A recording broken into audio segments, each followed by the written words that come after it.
जैसे कल कहा गया था, हनुमान चालीसा का पठन होगा।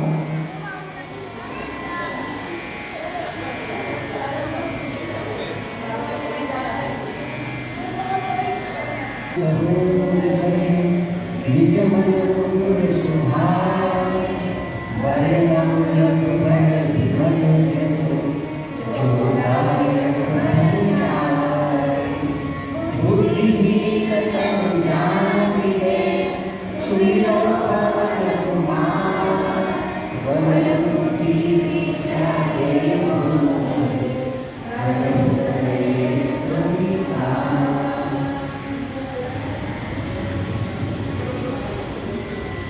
जय हनुमान ज्ञान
रामायण सब वेदों का सार, कथा प्रारंभ होती है सुनहु पवन कुमार।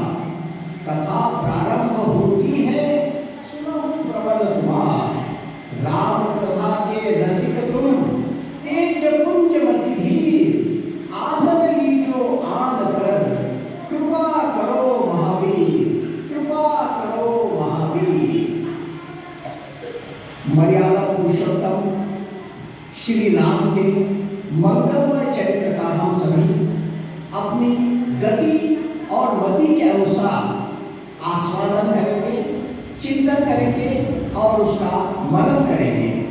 उसके पूर्व कथा की मर्यादा के अनुसार सभी भक्तजन श्रद्धा पूर्वक नाम संकीर्तन करें। नाम संकीर्तन।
महर्षि वाल्मीकि की प्रेरणा,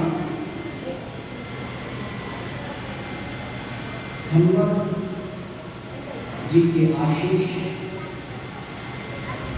से रचित तुलसी के रामचरितमानस का अध्ययन पठन पाठन यहाँ हम कर रहे हैं। आज इस ज्ञान यज्ञ का दूसरा दिन। कल हमने देखा कि तुलसीदास जी ने अपने मंगलाचरण में सारे ही अपने इष्ट देवों का आवाहन किया, उनसे आशीर्वाद मांगा। अयोध्या, श्री अयोध्या धाम, साकेतपुरी, राम के जन्म से जुड़ी हुई एक पवित्रतम नगरी। आज अयोध्या की शोभा वर्णनातीत बन गई है। हमने अनुभव किया कि पिछले 500 वर्ष से जो परिसर वीरान था, 22 जनवरी 2024 से जब रामलला की प्राण प्रतिष्ठा अयोध्या धाम में हुई, तब से लेकर आज करीब करीब 36 महीने में हमने अवधपुरी को धीरे धीरे बढ़ते देखा। रामलला की प्राण प्रतिष्ठा हमने देखी, राम दरबार की प्रतिष्ठापना हमने देखी, हमने राम मंदिर पर फहराता हुआ विजय ध्वज देखा, धर्म ध्वज को फहराते हुए देखा। और अभी परसों के दिन ही हमने यह भी देखा कि श्री राम यंत्र की वहां पर स्थापना हो चुकी है। यानी अयोध्या धाम जो पहले एक सांस्कृतिक नगरी करके सामने आई, जब रामलला की प्राण प्रतिष्ठापना हो रही थी, तब उसे हमने धार्मिक से अधिक सांस्कृतिक कार्यक्रम की तरह लिया। वहां रामलला की प्राण प्रतिष्ठा के बाद सामाजिक के साथ साथ वह धार्मिक नगरी बन गई। धार्मिक नगरी के बाद एक वर्ष बीतते न बीतते वह एक आर्थिक तरह से सक्षम नगरी बनकर उभरी है।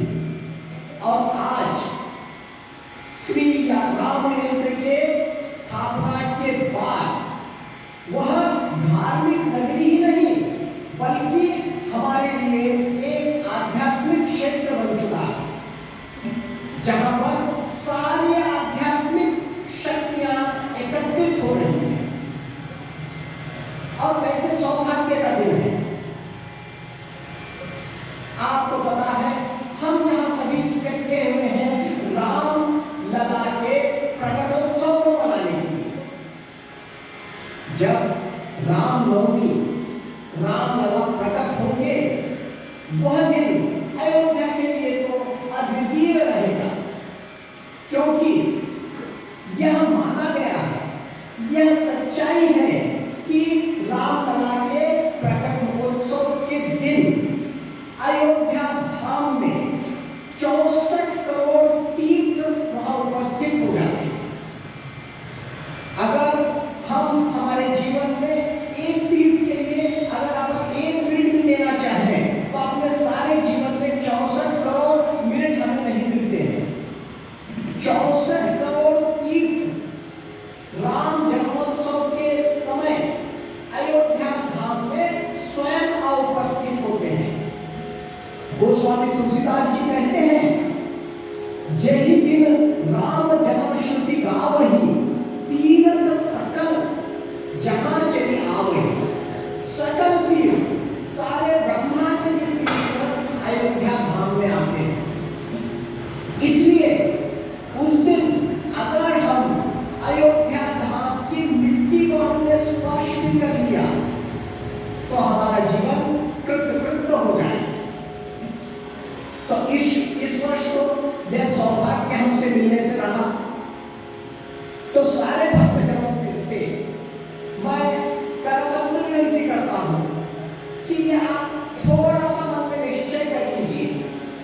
संकल्प की हम बातें करता हूं, निश्चय कीजिए कि आज नहीं कल, कल नहीं परसों, जब कभी राम मंदिर जाना होगा, अयोध्या धाम के पावन भूमि पर अपने चरणों को रखना होगा, तो वह दिन प्रयत्न कीजिए राम जन्मोत्सव का दिन हो।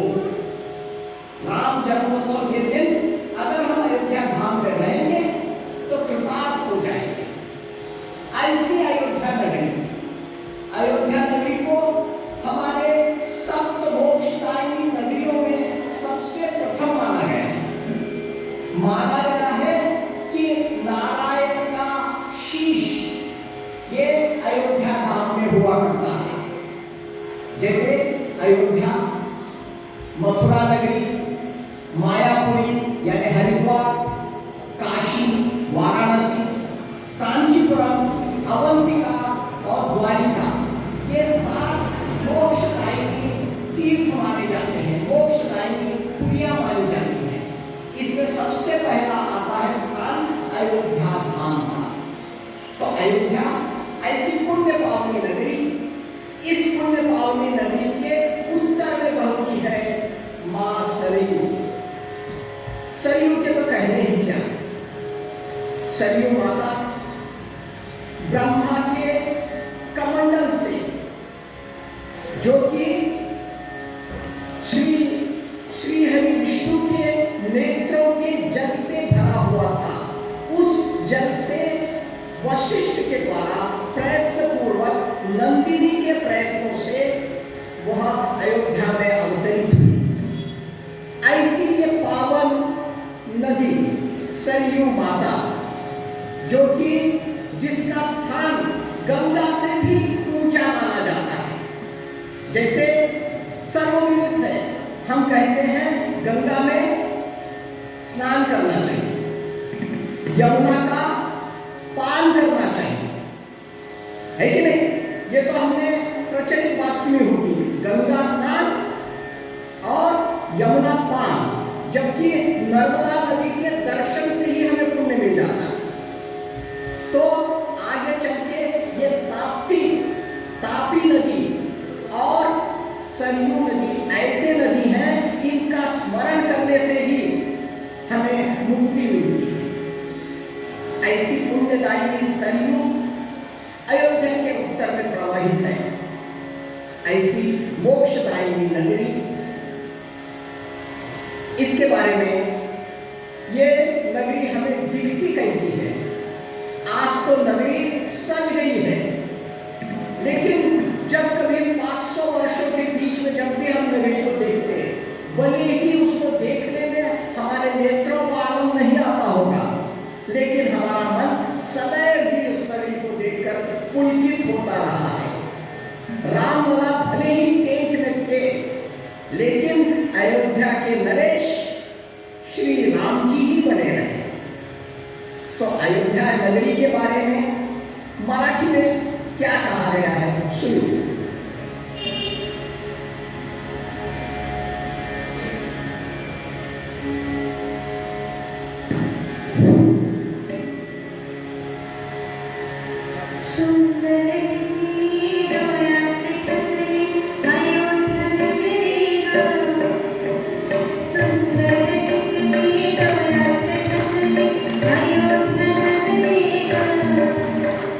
Shri Ram Ji Bhumi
Goswami ji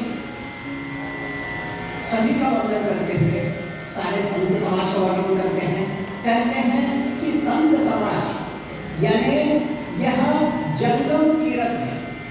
Prayagraj आपको तभी पुण्य दे सकता है जब हम प्रयाग को जाएंगे, वहां पे त्रिवेणी में स्नान करेंगे, तब हमको मोक्ष की प्राप्ति होती है। लेकिन संत समाज जो होता है वो जंगम तीर्थ या जंगम प्रयाग माना गया है। संत हमारे घर तक स्वयं चल के आते हैं और हमें कृत्य कर देते हैं। जैसे आजकल तो हमें दिखाई नहीं देता, लेकिन आज से 30-40 साल पहले हम देखते थे ऐसे संत जब हमारे घर घर आते थे, बताते थे कि दिवाली कब है, दशहरा कब है, होली कब होगी, यानी सारी बातें कहते थे, कुछ अच्छी बातें सुनाते थे और थोड़ा सा अन्नदान में कुछ हमसे लेकर साल भर के लिए चले जाते थे। ऐसे ही जो संत जन थे, ये संत जन यानी ये चलता फिरता जंगम प्रयाग माना जाता है, जो कि हमें रामचंद्र जी की भक्ति के रूप में गंगा प्रवाहित करवा देता है, कर्म के रूप में उसमें यमुना प्रवाहित होती है और दृढ़ विश्वास के रूप में, धर्म के रूप में उसके अंदर मां सरस्वती प्रवाहित होती है। जैसे ये त्रिवेणी के समान होते हैं। हमें पता है जब हम प्रयाग जाते हैं तो हमें एक तरफ से गंगा दिखाई देती है, दूसरी ओर से कालिंदी यमुना दिखाई देती है, लेकिन वहां के नाविक हमें ले जाके बीच में खड़ा करते हैं और कहते हैं यहाँ अंतःसलिला के रूप में सरस्वती आई है, यही संगम है, ये त्रिवेणी का संगम, इसको त्रिवेणी कहा गया है। आप सोचिए, हमारी माताओं को तो अच्छी तरह से पता है त्रिवेणी हम किस तरह से डालते हैं। हम बालों को गूंथते समय 3 लेते हैं, उसको गूंथते हैं, गूंथने के बाद अगर कोई देखेगा तो कभी भी उसको 2 ही दिखाई देंगे। उल्टा करना है, दोनों तरफ से देखिए, आपको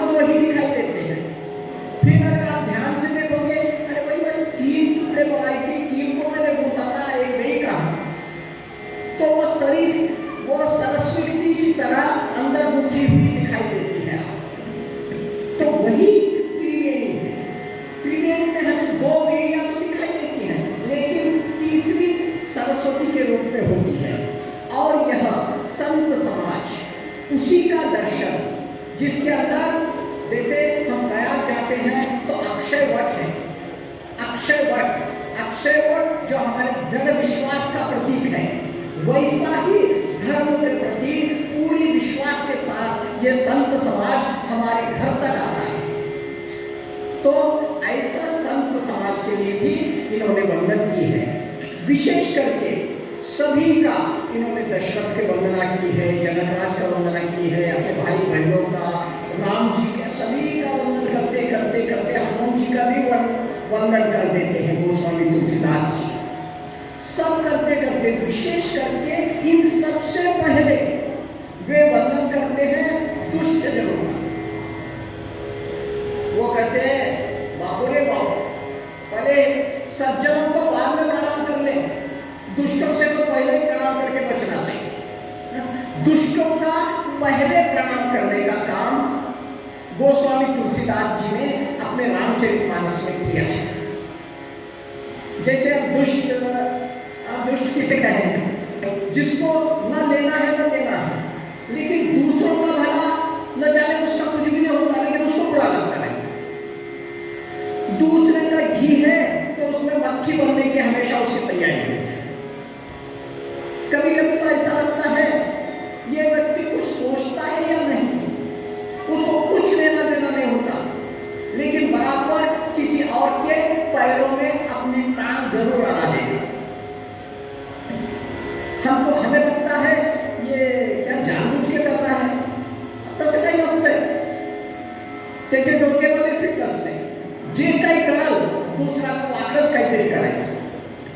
सहज हम देखते हैं हमारे घर के सामने गाड़ी की पार्किंग हो, स्कूटर लगाना हो, जानबूझकर इस तरह से लगा देंगे कि उसमें दूसरे को गेट खोलने में तकलीफ, उतने में वो संतोष, ठीक है, उसका भले कुछ फायदा नहीं।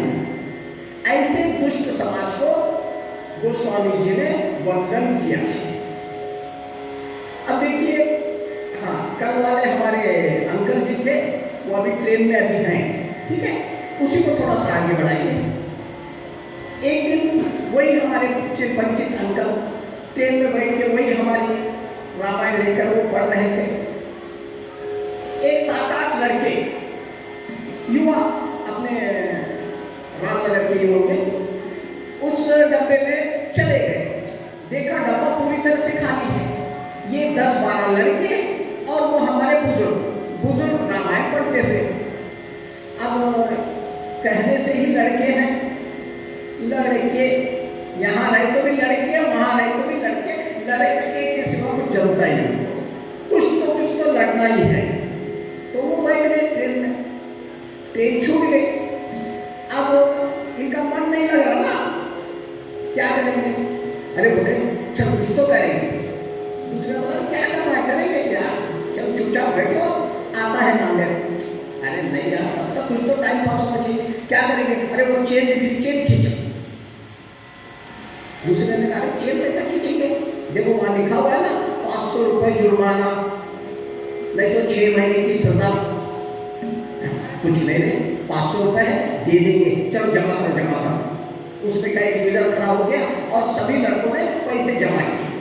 पैसे जमा करते समय ठीक है, नांदेड़ तक जा रहे हैं, जो भी पैसा है उसके पास इकट्ठा कर दिया। उसने देखा, गिना 1200 रुपये, 1200 रुपये अपने पॉकेट में डाल दिया और बोला कि चलो अब चेन खींचते हैं। तो ये चेन खींचने के लिए चले गए, पैसे तो पॉकेट में हैं, जैसे ही टीसी आएगा पैसे तो दे देंगे, देना भी नहीं पड़ेगा, कभी मस्का मार देंगे निकल जाएंगे। तैयार हो गए। देखिए अब इनका क्या लेना देना है, कुछ नहीं, चेन खींचना है, ये प्रवृत्ति बता रहा हूं मैं। अब चेन को खींचने के लिए फिर उतने में एक ने कहा अरे यार चेन खींचो, लेकिन अपने को पैसा देना नहीं पड़ेगा। क्यों नहीं पड़ेगा? अपन खींचेंगे, ये अंकल का नाम बोल देंगे ना। अब वो अंकल परेशान, वो हाथ पर जोड़ रहे, बाबा रे मेरी क्या गलती हो गई भैया, मैं आपके साथ बैठा हूँ, मैं चुपचाप बैठा हूँ, मैं रामायण का पाठ कर रहा हूँ, आप क्या कर रहे हो? अब तो इनको और ज्यादा मजा आने लग गया। चलो एक लड़के ने जाके चेन खींच, गाड़ी रुक गई, पट्टे खुद नीचे निकल कर गए और टीसी को खुद उठाकर बुला कर लेकर आए, यहाँ पर आओ, यहाँ पर आओ हमारे। अंदर आने के बाद ये अंकल ने चेन खींची। बस ये अंकल तो बेचारे पसीना पसीना हो गए हैं, बता रहे भाई मैंने नहीं खींची करके लड़कों को बहुत अनुनय विनय कर रहे थे, लेकिन लड़के नहीं माने थे।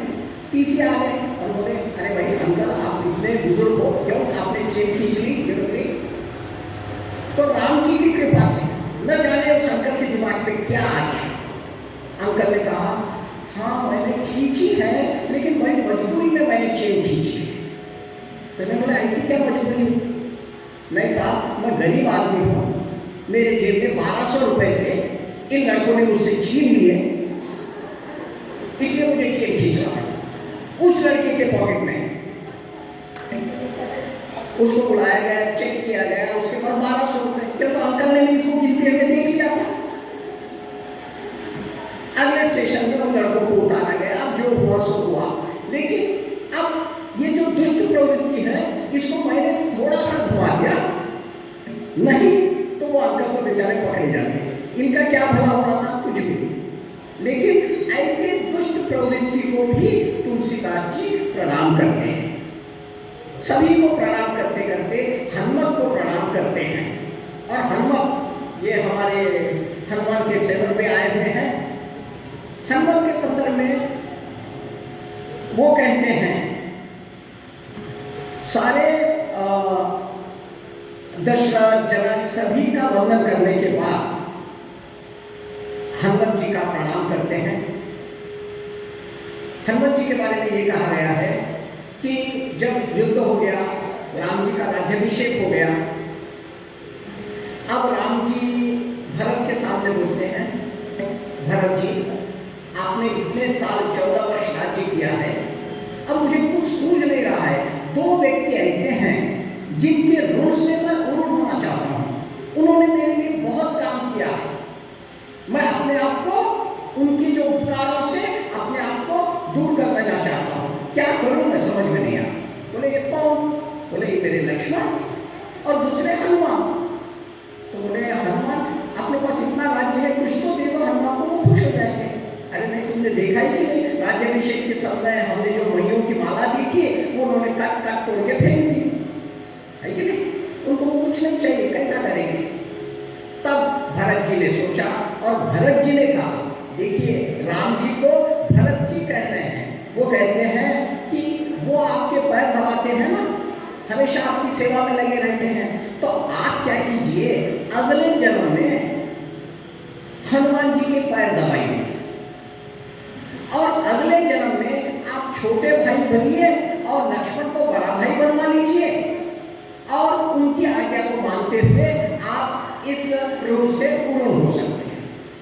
उसके बाद राम जी ने जो अगला अवतार लिया श्री कृष्ण के रूप में, और श्री कृष्ण के रूप में लेकर बलराम जी को अपना बड़ा भाई माना, जो कि लक्ष्मण जी के अवतार थे, और लक्ष्मण जी के अवतार को यहाँ बड़ा भाई मानकर कृष्ण जी उनके ऋण से ऋण हुए। और दूसरी ओर हनुमान जी के पैर दबाने हैं। देखिए अब राम जी हनुमान जी के पैर दबाते हैं, कैसे दबाएंगे वो? ऐसे बजे तो वंशी त्रैलोक्य मोह जाते, वंशी बने थे हनुमान, श्री राम थे बजाते। कृष्ण के हाथ में जो बंसी थी वो हनुमान जी थे, और हनुमान जी के पैर धीरे धीरे कृष्ण दबाते थे। इस तरह से हनुमान जी के ऋण से श्री राम जी पूर्ण हुए थे। इस तरह गोस्वामी तुलसीदास हर एक व्यक्ति को याद करते हुए अपनी पुस्तक उन्हें समर्पित करते हैं। हम अब आगे चलते हैं। जैसे इसके बाद राम जी सीता जी का सब कुछ वर्णन करने के बाद सबसे महत्वपूर्ण मुद्दा जो आता है वो है नाम स्मरण का। राम जी का नाम, भले कृष्ण का महान भक्त हो, जैसे मीराबाई कृष्ण की महान भक्त थी, लेकिन वो कहती थी मुक्ति के लिए राम नाम चाहिए।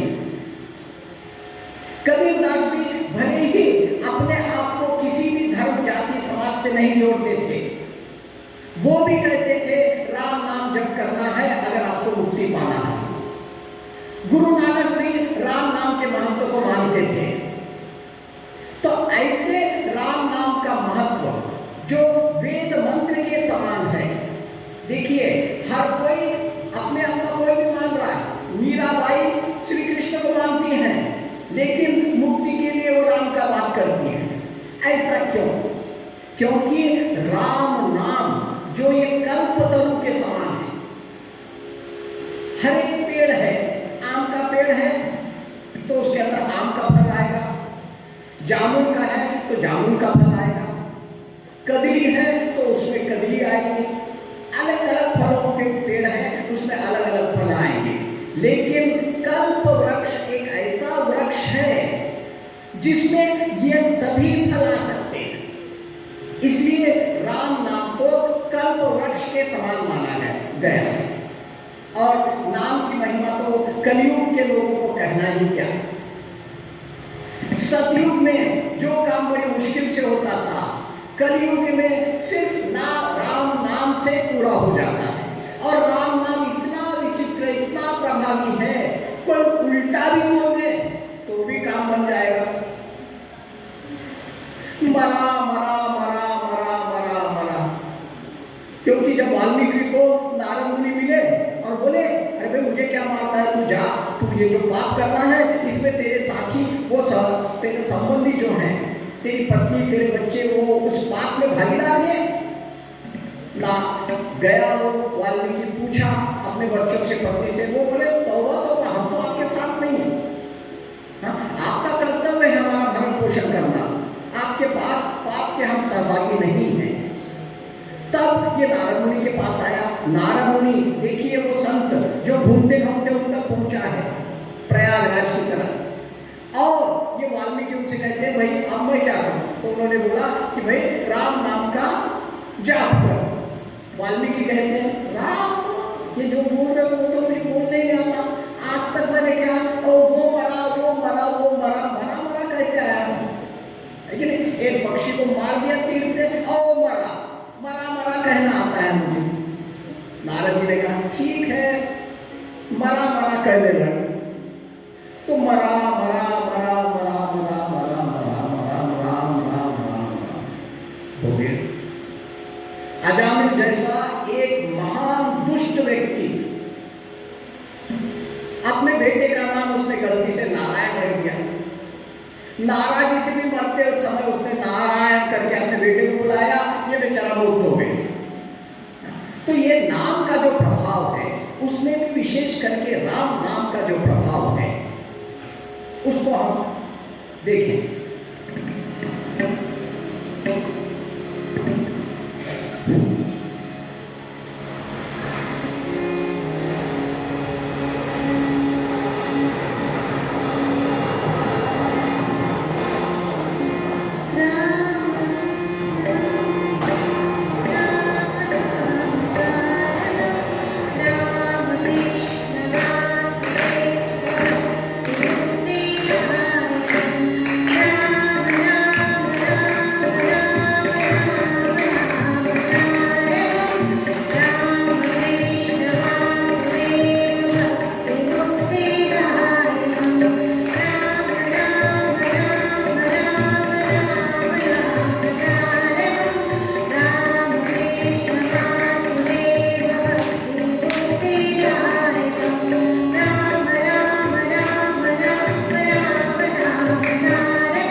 कल्पवास चल रहा था।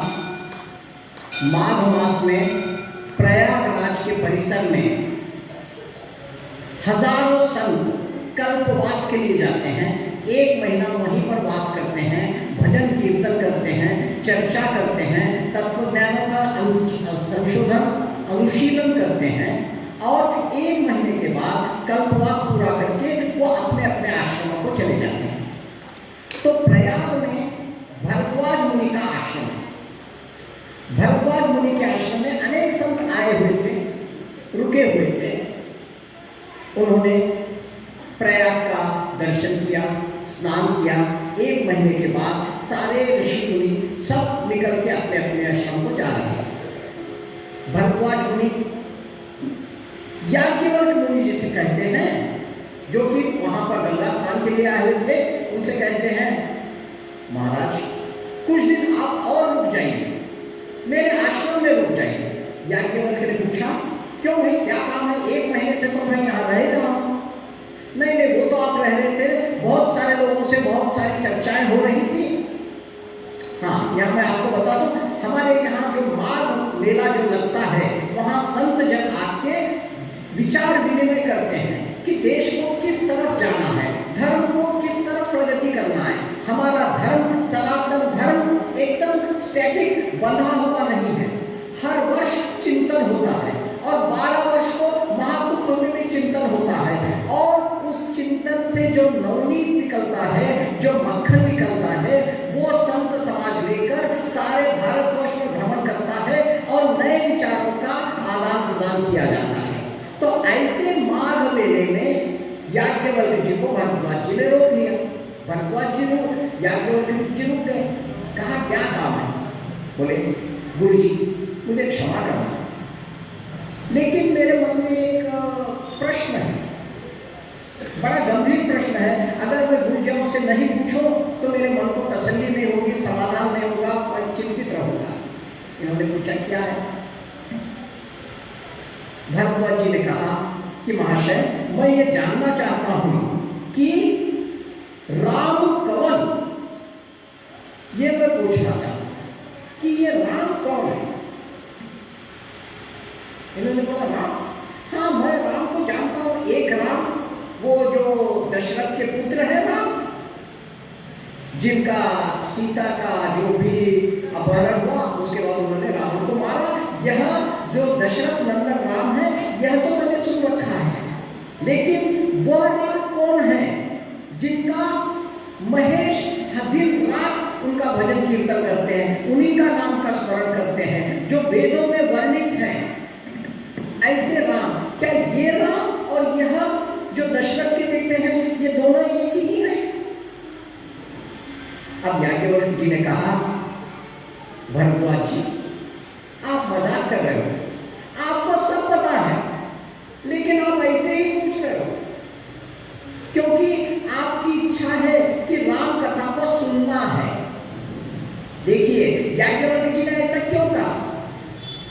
भरद्वाज कौन है? भरद्वाज बृहस्पति के पुत्र हैं, हमारे देव गुरुओं के पुत्र हैं भरद्वाज जी।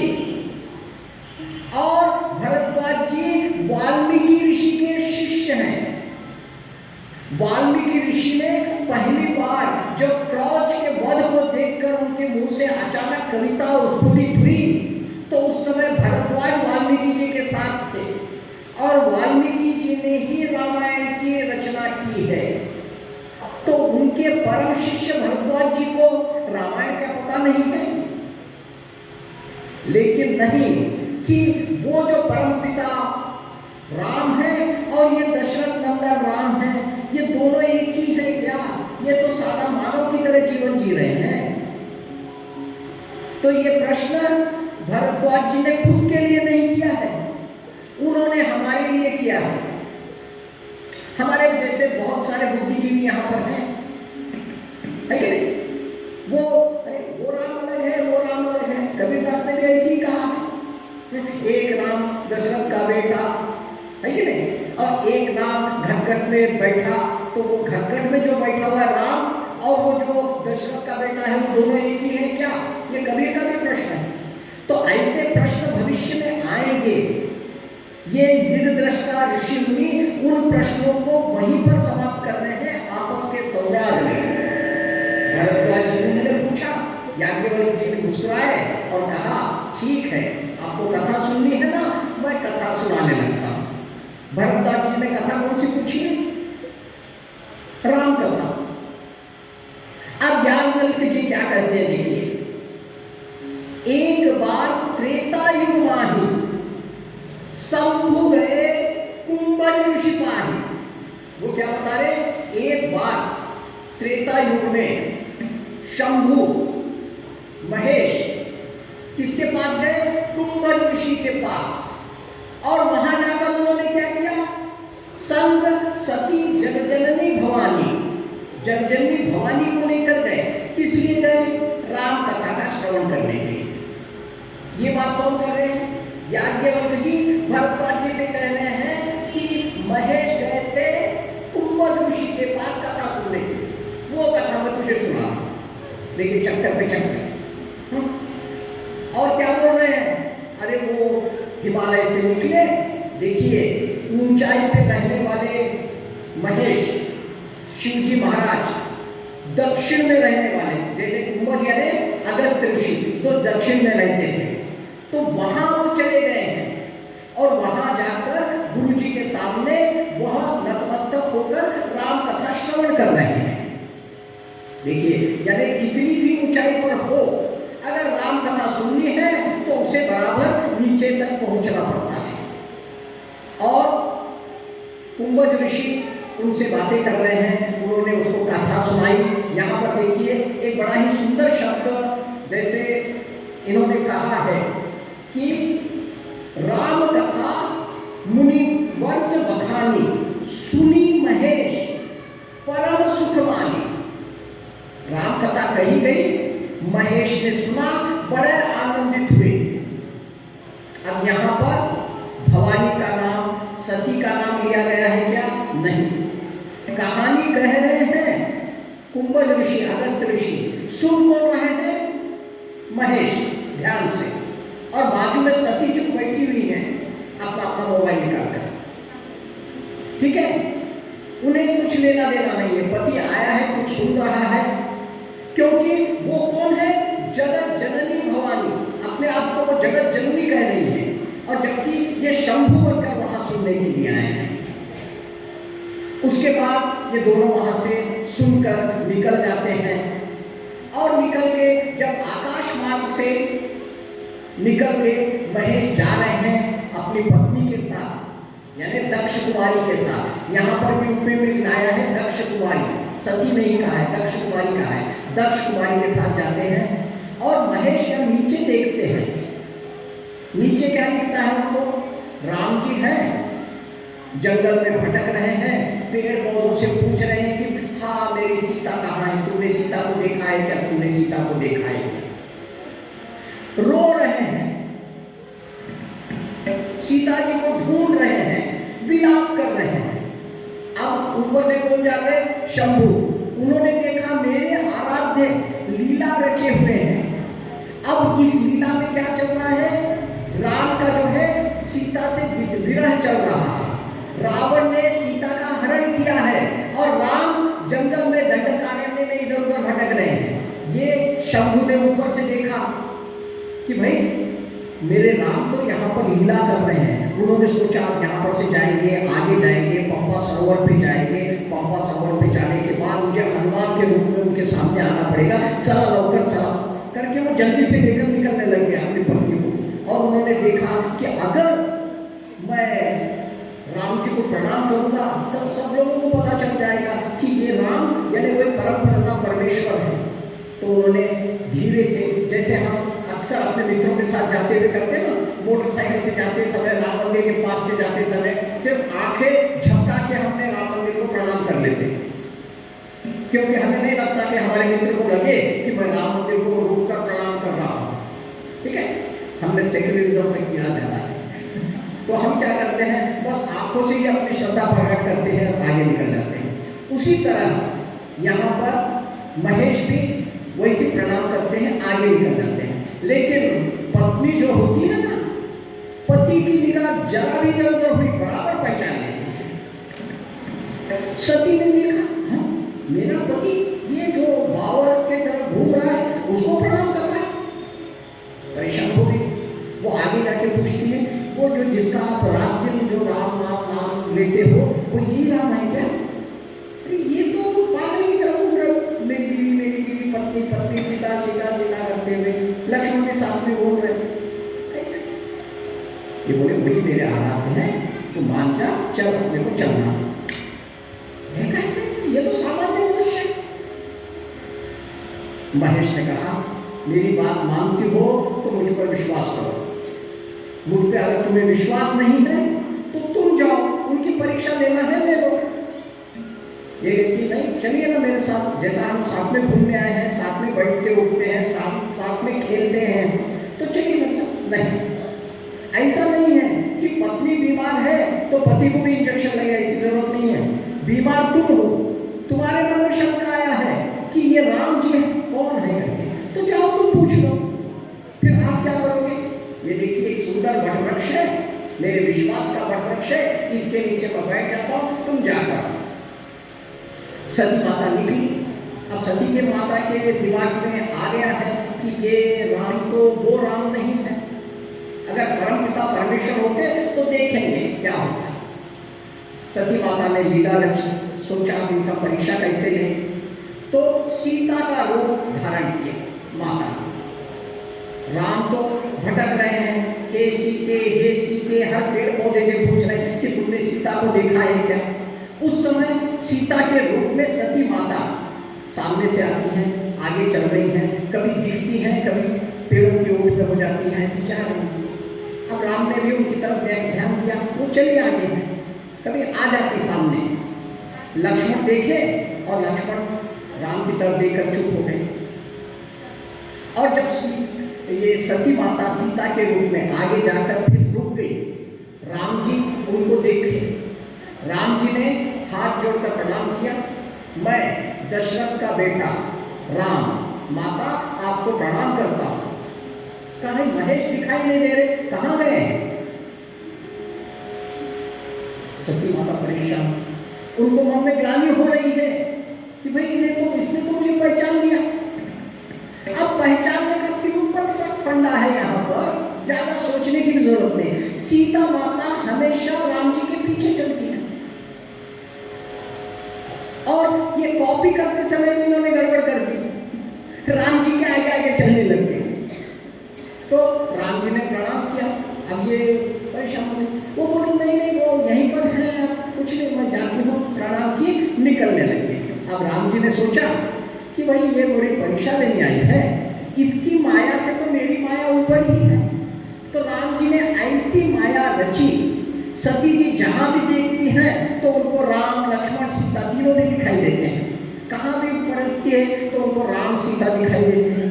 वो खुद सीता के रूप में है और उनको सीता राम सीता सब दिखाई दे रहे हैं।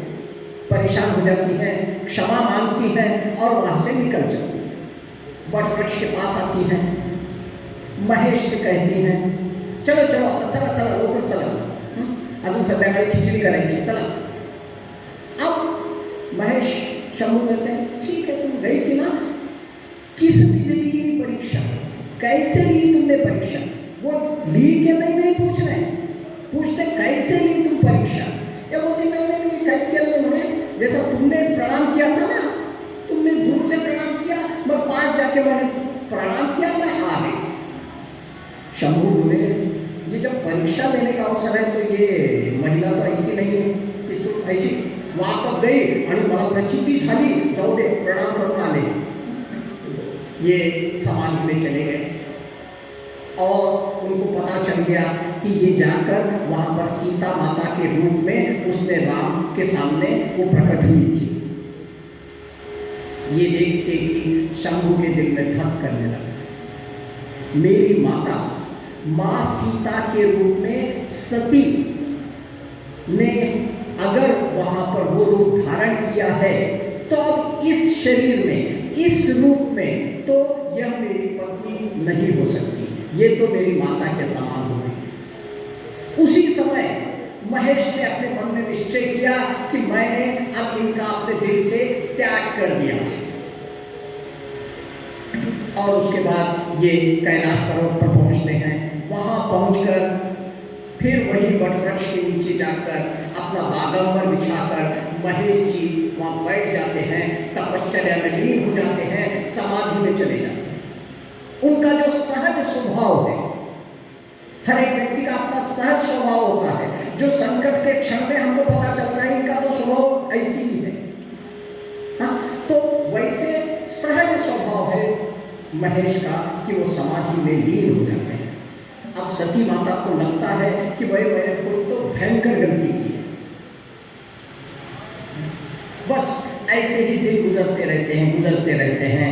होते होते 87,000 साल यहाँ बताया गया है तपश्चर्या करते रहते हैं। फिर जब उनकी समाधि टूटती है, सती बड़ी ग्लानि से भरी हुई है, पति का वियोग सहन नहीं कर पा रही है। पति ने आंखें खोली और पति अब उनको बुलाते हैं, सामने बिठाते हैं, सामने बिठाकर उनसे बात करते हैं। देखिए यहाँ पर संकेत क्या है, जब इन्होंने उसको पत्नी के रूप में त्यागने का सोच लिया, आकाशवाणी हो गई। आकाशवाणी ने यह कहा, धन्य धन्य महेश, तुमने इतनी दृढ़ प्रतिज्ञा ली।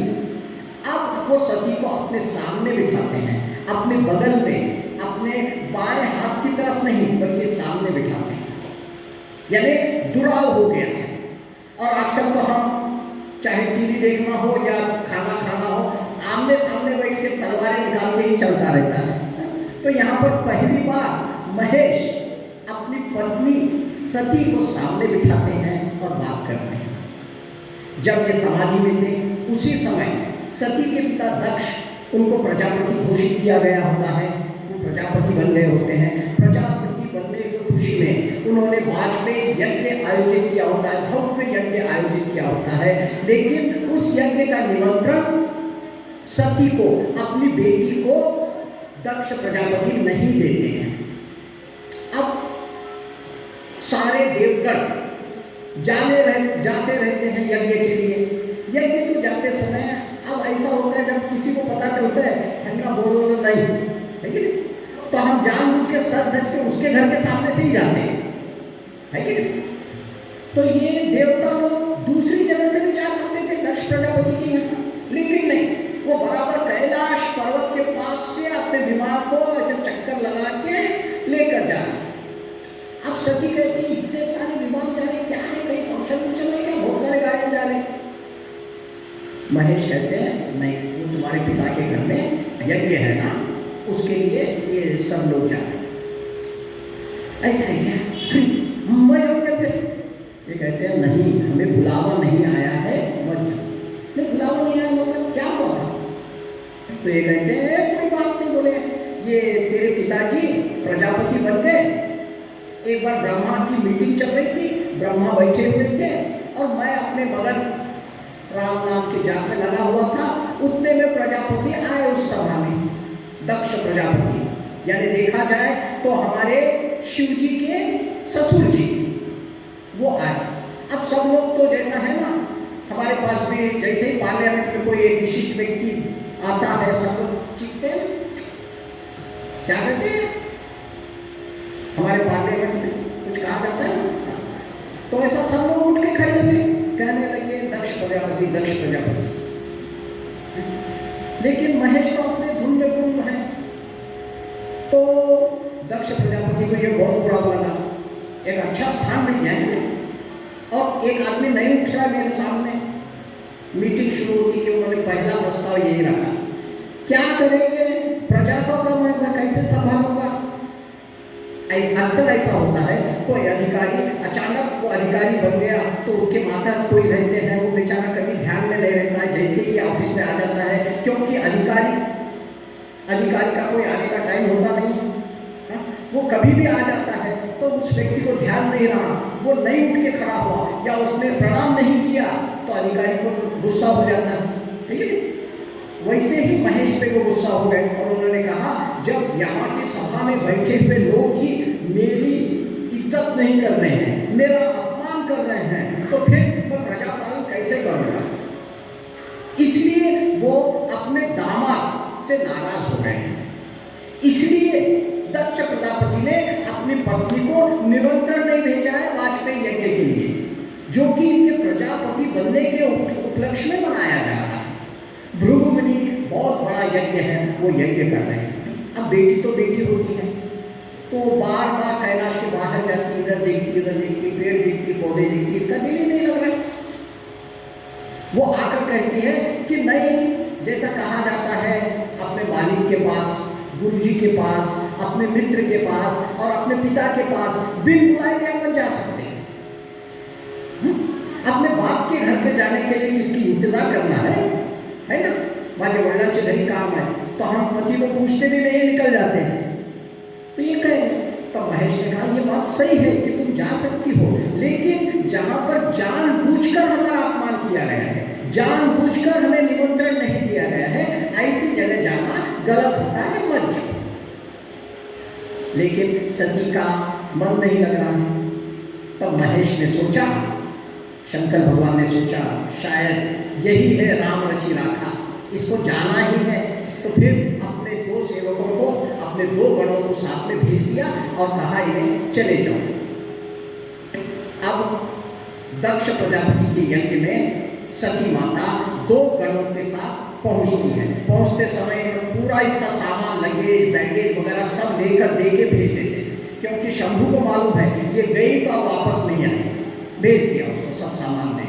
वो पहुंची, माता तो आकर गले मिली, माता आखिर माता होती है, लेकिन दूसरी जो बहना थी वो ज्यादा मुस्कुराती है। आली कर तो आता कशाली, तो ये बेचारी परेशान है और कोई भी उससे ढंग से बात नहीं कर रहा है, क्योंकि सबको पता है दक्ष प्रजापति बुलाना नहीं चाहते, ये बिन बुलाया मेहमान है। तो सती उसी तरह से एक दो दिन निकालती है। फिर जब वो यज्ञ मंडप की तरफ जाती है, वहां जाकर देखती है सभी के लिए हविष्य रखा गया है, सभी देवताओं के लिए बैठने के लिए स्थान है, यज्ञ का हविष्य ग्रहण करने के लिए जगह है, लेकिन वहां पर शिव जी के लिए कोई आसन नहीं है। ये देखकर माता सती भड़क जाती है। हम देख रहे हैं बहुत दिनों से पति पत्नी में अनबन है, चल रही है, लेकिन जब अपने पति का अपमान अपने पिता के घर में भी होता है तो कोई महिला सहन नहीं कर सकती। वो दक्ष प्रजापति को भला बुरा कहती है, एक बेटी अपने पिता को भला बुरा कह रही है, अपशब्द कह रही है कि तुम्हें चाहिए था कि मेरे पति के लिए भी तुम यहाँ आसन रखते। और इतना गुस्से में आ जाती है सती, एक तरफ तो अपने पति की तरफ से त्यागने के समान का बर्ताव है और दूसरी ओर पिता के घर में भी इतना अपमान हो गया है, तो वह योगाग्नि से अपने आप को जलाकर भस्म हो गया।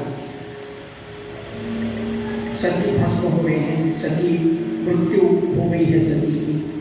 अब ये देखकर जो दो गण आए थे वो उस यज्ञ का विध्वंस करने लगते हैं, कुछ भी उठा के इधर उधर फेंकते हैं। और जब शंभू को पता चलता है, महेश को पता चलता है, शिवजी को पता चलता है, तो वो इतना क्रोधित हो जाते हैं कि अपने जटा का एक बाल निकालकर वो जमीन पर पटकते हैं और वीरभद्र अवतरित हो जाते हैं।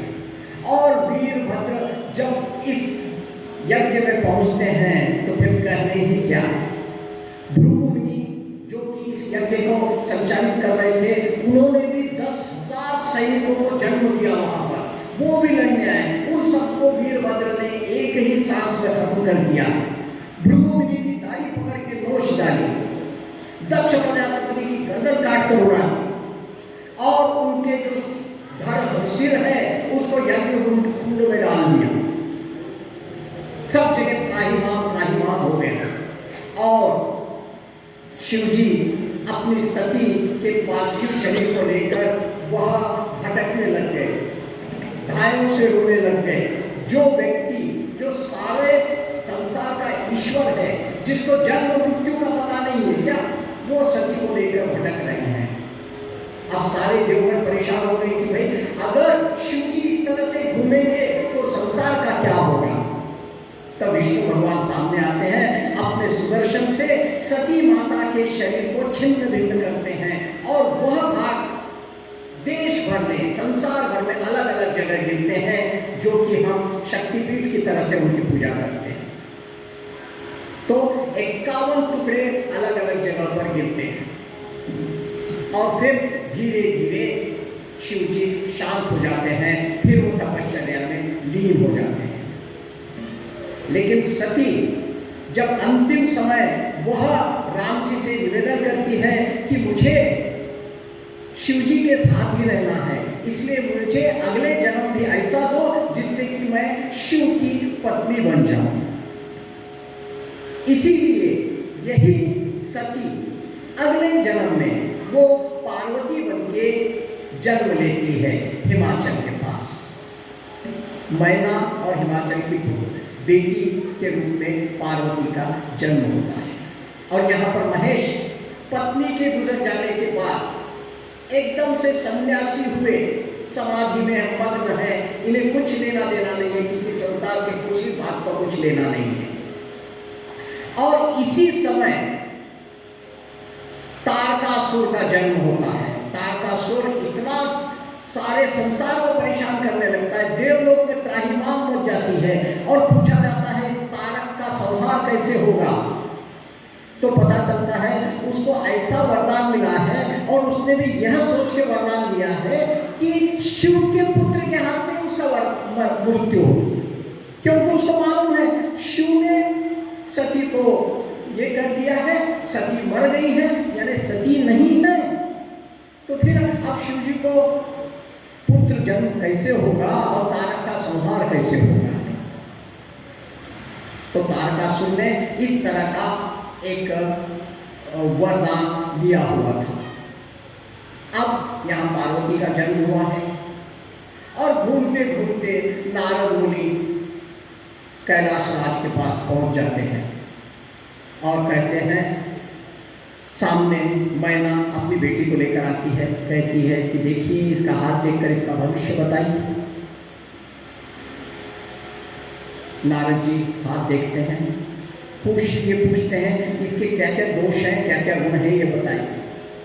नारद जी कहते हैं नहीं नहीं नहीं, इसके बहुत अच्छे गुण हैं, ये बहुत सुंदर बनेगी, बहुत अच्छी बनेगी, इसकी पातिव्रत्य की सभी प्रशंसा करेंगे, लोग इसके पातिव्रत्य की शपथ लेंगे, सारी बातें कहते हैं।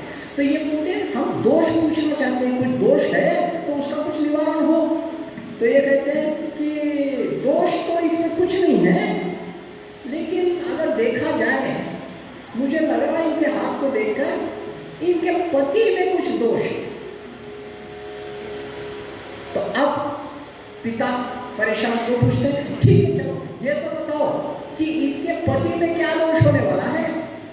तो वो कहते हैं नहीं कुछ नहीं, बोले वो अवघड़ सन्यासी की तरह रहेगा, वो श्मशान में रहेगा, वो विभूति के आग पे मसल के रहेगा, उसको न घर है न दार है, ऐसा इसको पति मिले। अब माता पिता दोनों चिंतित कि भाई ऐसा पति कौन माँ बाप चाहेगा कि ऐसा दामाद उसको हो, जिसका घर नहीं है, जिसके शरीर पे कपड़े भी नहीं है, जो श्मशान में रहता है, हाँ पगलाए जैसा घूमता है। घूमता कहीं पे है, बोले बहुत अच्छी गाड़ी है, बैल पर घूमता है। ये लोग अब परेशान हो गए, बोले महाराज आप ही कुछ उपाय बताइए कि बच्ची का ऐसा है, कुछ हो सकता है क्या।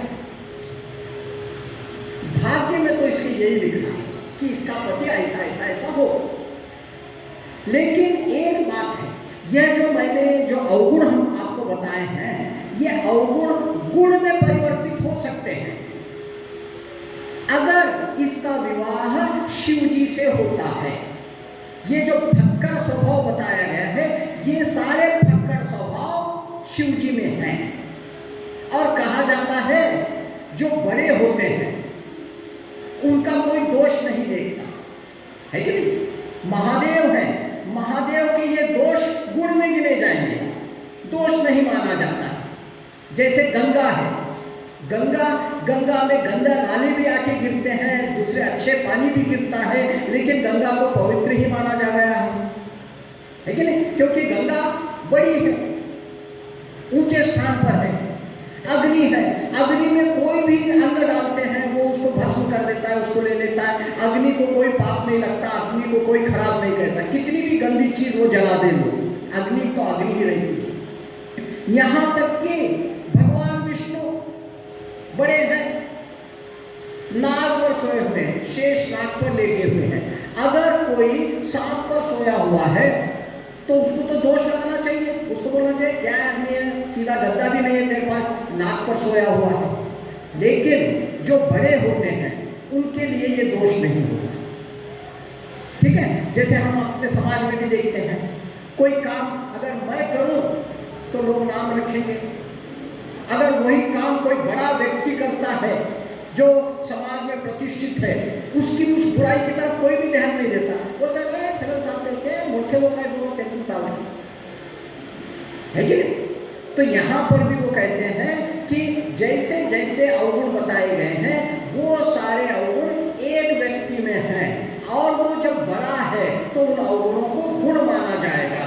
तो अगर शिवजी से आपकी कन्या का विवाह होता है तो वो धन्य धन्य हो जाए। अब ये दोनों सामान्य घर के बेचारे, छोटे से एक पर्वत के राजा और उनकी पत्नी मैना, वो कहते हैं अरे वो शिवजी इतने बड़े कैलाश पे रहने वाले, वो मेरी बेटी से विवाह कैसा करेंगे। उसका भी उपाय है, नारद मुनि बहुत होशियार, उसका भी उपाय है। क्या? ये पार्वती को तपश्चर्या करनी पड़ेगी। अगर ये तप करके शिवजी को मना लेगी, शिवजी को प्रसन्न कर लेगी, तो बस इसका विवाह शिवजी के साथ होगा। ऐसा कहकर नारायण नारायण करते हुए चले गए। अब देखिए नारायण नारद मुनि वह आकर बेटी का भविष्य बता रहा है कि ऐसा ऐसा उसका पति होगा और वो पति शिवजी हो सकते हैं, ये कहा गया। तो अब कोई भी मां शंका करेगी क्या? लेकिन मैना जो हमारी सामान्य माताओं की तरह ही है, वो कहती है देखो जी, अगर लड़का, अगर कुल, अगर सब कुछ ठीक होगा तो ही मैं अपनी बेटी का विवाह उनसे करूंगी, नहीं तो मेरी बेटी भले कुंवारी रह जाए, मैं उसका विवाह किसी अरे गहरे से मैं करने वाली नहीं है। ध्यान रखिए, पहले ही सभी जगह बदनामी है। आप पत्थर दिल हो, क्योंकि पर्वतराज हो ना, तो पत्थर दिल हो, और पत्थर दिल हो के बेटी को ऐसे घर में दे दिया, ये बदनामी होगी। तो मैना अपने पति को समझाती है और जिद पर आ जाती है कि अगर गलती होगी तो मैं इसका विवाह नहीं करूंगी। लेकिन कहा जाता है नहीं, ये पार्वती तैयार हो जाती है और वो तपश्चर्या करने लगती है। पार्वती जी बड़ा ही भयानक तप करने लगती है। पहले तो एक दिन में एक बार दूध लेकर तपस्या करने लगती हैं, फिर दूध भी छोड़ देती हैं, पानी लेने लगती हैं, फिर बिल्वपत्र, सूखे बिल्वपत्र जो पेड़ में से झड़ते हैं उनको खाकर ही तपश्चर्या करने लगती हैं। ऐसी तपश्चर्या करती है, बाद में वो बिल्वपत्र भी छोड़ देती है और ऐसी ही तपश्चर्या करने लगती है। जब बिल्वपत्र भी खाना छोड़ देती है तब से ही पार्वती का नाम अपर्णा पड़ा। पर्ण भी खाना छोड़ देती है तो अपर्णा, ये उससे आकाशवाणी होती है, ब्रह्मा की बात सामने आती है। ब्रह्मा कहते हैं बस करो, अपने शरीर को इससे ज़्यादा सुखाने की जरूरत नहीं है, अब आप प्रसन्नता से अपने घर चली जाओ, पिताजी आपको बुलाने आएंगे तो उनके साथ तुम चली जाना। और अगर ये मेरी बात आपको असत्य लगती हो, अगर सप्तऋषि जन आके तुमसे बात करेंगे तो उनकी बात मान लेना, घर चले जाना और तुम्हारा विवाह शिव जी से होगा। देखिए ब्रह्मवाणी हुई है, कहा गया है शिव जी से तुम्हारा विवाह होगा, लेकिन ये लड़की भी अभी मानने के लिए तैयार नहीं है। जब ब्रह्म ऋषि आते हैं और ब्रह्म ऋषि कहते हैं कि भाई अब तुम जाओ, हम निमंत्रण लेकर आएंगे, पत्रिका लेकर आएंगे, आपका विवाह होगा। और आजकल की हमारी लड़कियां हैं, नारद जी ने कहा, ब्रह्मवाणी हुई, सप्तऋषि जन आकर बता रहे हैं, फिर भी मैना भी संदेह कर रही है कि भीमवाल को कह रही कि अपनी बेटी की शादी करना है कि नहीं, सोचो मेरी बेटी आजन्म कुमारी रहे तो चलेगा, लेकिन किसी अरे गहरे से उठाए हाथ में मत देना। और आजकल हमारी लड़कियां क्या देख रही है पता नहीं। अब दक्ष के नाम से ही दक्ष का नाम याद आ रहा है मुझे, दक्ष केशव वैद्य। आपको प्रसंग पता है? होना चाहिए। पुणे में एक प्रसंग आया है, 2-4 दिन पहले की बात है। एक लड़की जो सोलापुर की है, पुणे में काम करती है, उसी के एक सहकर्मी के साथ जो साथ में कहीं काम करता था, उसके साथ ये दोनों प्यार में पड़ जाते हैं। बातचीत होती है, मौसी के घर लाती है, वो लड़का आके सारा अपना कार्ड वगैरह बताता है कि मेरा नाम दक्ष केशव वैद्य है, पति का सब हो। मौसी वगैरह खुश हो जाते हैं, चलो भाई शादी कर देंगे।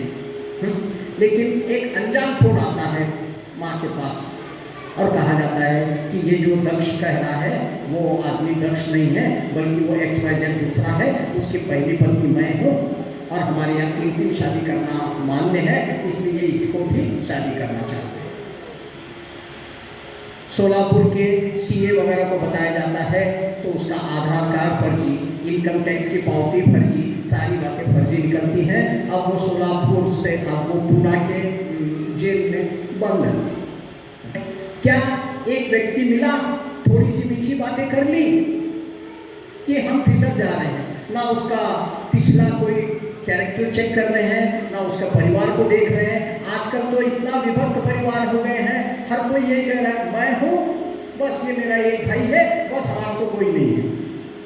फिर भी हम कुछ ज्यादा नहीं सोच रहे हैं। देखिए, जब महादेव से विवाह की बात आ रही है, फिर भी पार्वती के पास कितनी तरह से उसके बारे में पूछा जा रहा है।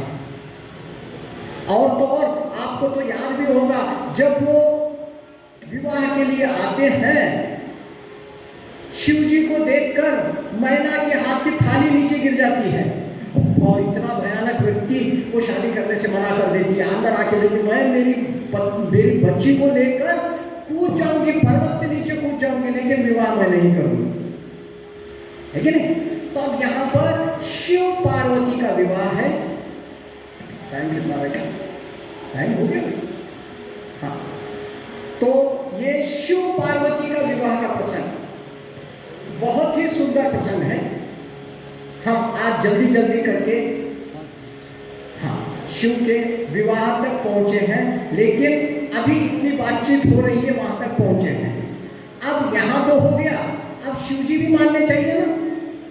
पहली पत्नी के गुजर जाने के बाद शिव भी वैराग्य में है, वो भी नहीं चाहते फिर से वही झंझट फिर से पाल ले, है कि नहीं? तो उनको भी तो समझाना है। और देवगण जो बहुत परेशान है, क्योंकि तारकासुर इनके सिर पर बैठकर तांडव कर रहा है, तो इनको एक ही आशा है महादेव से, और महादेव ने कि ये विवाह नहीं करना चाहते।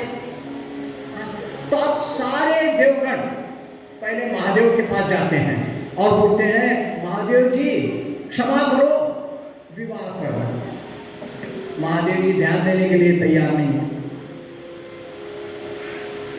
ये कोशिश करते हैं कि मदनारी को भेज दे, मन्मथ को भेज दे, कामदेव को भेज दे। कामदेव निकल पड़ते हैं। कामदेव जब निकलते हैं अपने 5 बाणों को चलाते हुए, तो सारे संसार में, सारे ब्रह्मांड में सब जो संत महात्मा थे वे भी काम प्रेरित हो जाते हैं। लिखा गया है 2 घड़ी 48 मिनट तक सारे संसार में जो भी किसी स्त्री की तरफ नहीं देख रहा था वो भी मोहित हो गया। यानी काम ने शिव जी के ऊपर प्रयोग करने के चक्कर में सारे संसार को काम विमोहित बना दिया।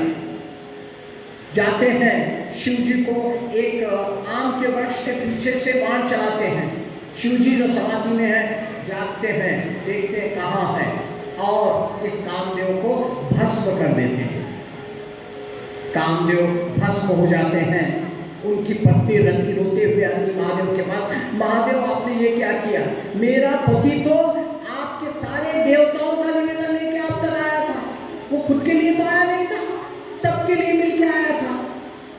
तब महादेव कहते हैं नहीं, अब ये आज के बाद ये अनंग कहलाएगा, जिसको कोई अंग नहीं होगा, लेकिन वो संसार के सभी प्राणियों के रक्त में ये प्रवाहित होता रहेगा। यानी इसी तरह से वो जीवित रहेगा अनंग के रूप में। तब रति कहती है लेकिन मेरे पति के रूप में मुझे मिलेगा कि नहीं मिलेगा? तो कहते हैं नहीं नहीं, बिल्कुल मिलेगा। द्वापर युग में जब श्री कृष्ण जी का अवतार होगा तो उनका पुत्र के रूप में प्रद्युम्न जन्म लेंगे। वह प्रद्युम्न तुम्हारे कामदेव का ही रूप होगा और उस समय तुम्हारी मुलाकात, तुम्हारी भेंट अपने पति से होगी। इस तरह का उसको वचन देते हैं और ये सारे देवता जब आकर प्रार्थना करने लगते हैं। कोई एक देवता बोलता है शंभो शंभो हमारी बात सुन लो, कोई कहता है मुरारी त्रिपुरारी, जो आपसे हर एक उनकी स्तुति करने लगता है। लेकिन महादेव जी तैयार नहीं होते हैं। राम जी भी आते हैं। राम जी कहते हैं, राम जी का और शिव जी का संबंध बड़ा अजीब है। कभी शिव जी राम जी के सेवक होते हैं तो राम जी शिव जी के सेवक होते हैं। सेवक स्वामी सखा आपस में, कभी स्वामी राम जी बन जाते हैं तो उनके सेवक शिव जी बनते हैं, कभी शिव जी मालिक बनते हैं तो राम जी सेवक बनते हैं।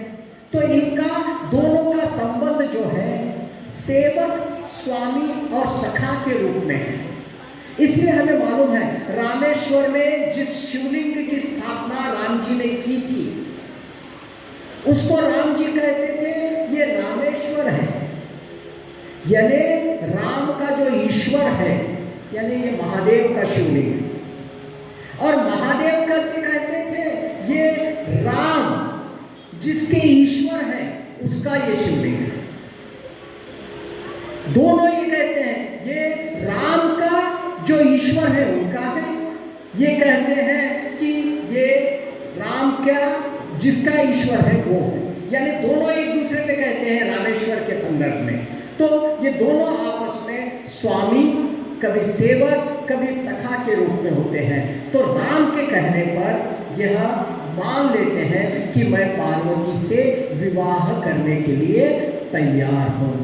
लेकिन जो देवताओं ने शिव जी का मनाने का जो प्रयत्न किया है, सुनिए वो कितना अद्भुत है।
इसी के साथ हम आज इस कथा को विराम देते हैं।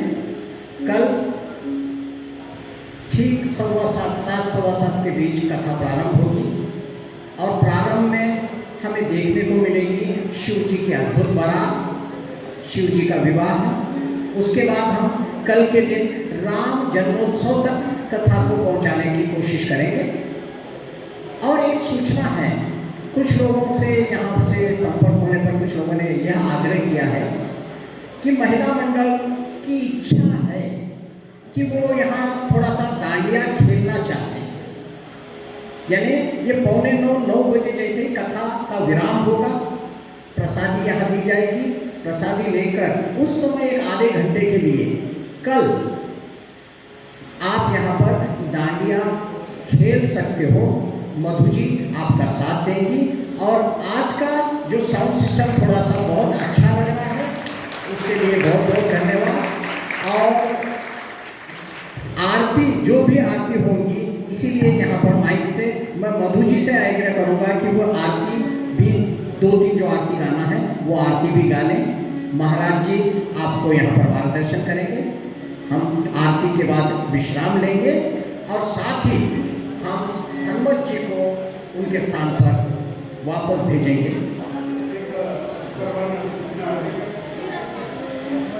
एक महत्वाची सूचना आहे, सर्वांना प्रसाद मिळेल।